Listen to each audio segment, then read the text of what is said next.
માં ગૌરી ગૌશાળા ટ્રસ્ટ પાંજરાપોળ રાજકોટ જે ઘણા સમયથી અબોલ પશુઓની સેવા કરી રહ્યું છે, જેમાં જન્માષ્ટમી તહેવારો નિમિત્તે પણ પાંજરાપોળમાં તહેવારો દરમિયાન ગૌપૂજન તથા વનભોજનની વ્યવસ્થા કાળીપાટ ખાતે કરવામાં આવી હતી। આ ગૌશાળા દ્વારા ઈચ્છુક જનને દાનની અપીલ કરવામાં આવેલ છે। હાલ ગૌશાળા ખૂબ જ આર્થિક સંકટમાં છે અને મોટી રકમનું દેવું પણ હોય। ખાસ અનુદાયી લોકોને અપીલ કરવામાં આવેલ છે, જે માટે આપનું દાન બેંક ઓફ બરોડામાં રોકડ, ચેક કે ડ્રાફ્ટમાં કોરી ગૌશાળા ટ્રસ્ટ ખાતા નંબર 25370100002773 પર જમા કરાવવા અપીલ કરાઈ છે। અહેવાલ વિજય મકવાણા। દાવડા છે। માં ગૌરી ગૌશાળા પાંજરાપોળ કાળીપાટ ત્રંબા તરફથી આપ સૌને નમ્ર વિનંતી કરું છું કે આ જન્માષ્ટમીના પર્વ નિમિત્તે અમે અહીંયા ગૌપૂજન તેમજ વનભોજનનું આયોજન તારીખ 24 થી 28 સુધી અમે કરેલું છે, 7મથી લઈને 11 સુધી। આપ સર્વેને અહીંયા પધારી અને ગૌપૂજન તથા વનભોજન કરવા નમ્ર અપીલ કરું છું।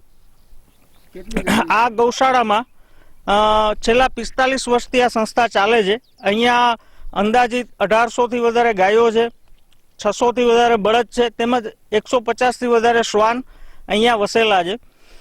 આ ગૌશાળા કે પાંજરાપોળ નથી, પણ અબોલ જીવોનો વૃદ્ધાશ્રમ જેવું કહું તો ખોટું ના કહેવાય। અહીંયા કોઈ 5% પણ ગાયો એવી નથી કે જે દૂધ આપતી હોય અથવા કોઈ એમનું બાય પ્રોડક્ટ ઉપયોગી હોય। અત્યારે આ ગૌશાળાને આપના સાથ સહકાર અને સહયોગની ખાસ જરૂર છે, તો મારી નમ્ર અપીલ છે કે આપ સૌ અહીંયા આવી અને આ ગૌશાળાના પગલા એક વખત આપના પગલા અહીંયા પાવન કરો। શ્રી ગણેશાય નમઃ। કોટેશ્વર મહાદેવ પરિવાર તરફથી મા ગૌરી ગૌશાળા ટ્રસ્ટની સેવાનું અમે આયોજન કરેલ છે। તો અમારું કોટેશ્વર પરિવાર મહાદેવ દરબાગઢ ચોક સોની બજાર એની અંદર અમારા કાર્યકર્તા બિપિનભાઈ, પછી ભરતભાઈ પારેખ, નિકુંજભાઈ, પછી પ્રફુલભાઈ ભરવાડ, નેમિશભાઈ કંસારા, રાજુભાઈ રાણપરા, આ બધાનો સહયોગ છે। રાજકોટની જનતાઓને નમ્ર વિનંતી કરી છે કે ગૌ ભક્ત, રાજકોટની જનતા, ગૌ પ્રેમીઓ બધા પણ એકવાર ત્રંબા પાસે કાળીપાટ છે, ગૌશાળા છે, તો બધાને નમ્ર વિનંતી કરી છે કે એકવાર જરૂર પધારો।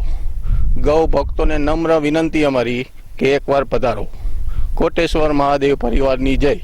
દેવર આપણે લોકો બધા ગાય વિશે કોક જાણતા હોય, કોક ન જાણતા હોય, તો એવું બને છે।